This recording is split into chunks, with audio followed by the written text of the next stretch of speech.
चलो बच्चों, so the question here is a body of mass m initially at rest is acted upon by only one force as indicated in the figure. Then the total work done by the force is, ठीक है, तो total work done हमने find करना है, कितना work done किया होगा इस फोर्स ने। तो देखो जो ग्राफ हमें गिवन है that is force and time graph, ठीक है, ये चीज देखनी है कि हमें फोर्स टाइम ग्राफ गिवन है। तो ऑप्शन ए देखो क्या कहता है, F square T square divided by 2m। Option B है 3f square T square divided by 8m। Option C is f square t square divided by 8m and option D is 9f square t square divided by 8m. So first of all की जो मुझे यहाँ पे concept लगाना है that will be of work done का, ठीक है। ओके, सो कॉन्सेप्ट यूज करेंगे यहाँ पे वर्क डन का। अब देखो FT कर्व है यानी फोर्स एंड टाइम का ग्राफ है यहाँ पे। अब फोर्स टाइम ग्राफ हमें क्या बताता है, this tells us the area under the force time graph tells us the impulse. क्या बताता है वो, हमें इंपल्स बताता है, ठीक है। तो यहां से मैं इंपल्स कैलकुलेट कर सकता हूं, बट हमने क्या फाइंड करना है, हमने वर्क डन फाइंड करना है। क्या फाइंड करना है, वर्क डन।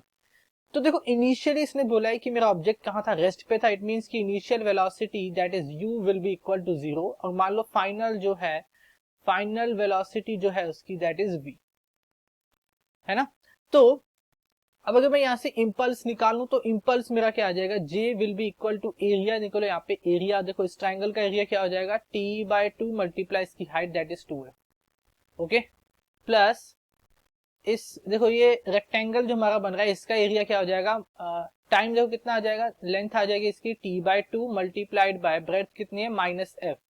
तो ये आ जाएगा मेरा सॉल्व करके ft/2। तो ये आया मेरा इम्पल्स, ठीक है, मुझे मिल गया इम्पल्स। अब मुझे पता है impulse is equals to change in momentum. Momentum में जो चेंज होता है that is equal to impulse. So I can write ft यानी impulse will be equal to change in momentum which is mv minus mu। और u मेरा 0 के equal है तो ये आ जाएगा mv के इक्वल। सो यहां से अगर मैं v कैलकुलेट करूं तो v आ जाएगा मेरा ft/2m के इक्वल। क्या आ जाएगा, ft/2m के इक्वल। सो अब मैं इजीली यहां से वर्क डन कैलकुलेट कर सकता, ठीक है, बिकॉज आई नो कि change in energy is equal to work done. So work done क्या आ जाएगा मेरा, work done is equal to change in kinetic energy. Change in kinetic energy, तो इनिशियल काइनेटिक एनर्जी 0 होगा बिकॉज इनिशियल वेलोसिटी क्या थी, 0 थी। बिकॉज मेरा ऑब्जेक्ट रेस्ट पे था तो ये आ जाएगा हाफ ऑफ mv स्क्वायर के इक्वल।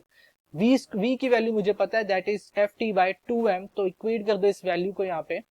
सो ये आ जाएगा हमारे पास work done is equals to half multiply m multiplied by ft/2m का स्क्वायर, ओके।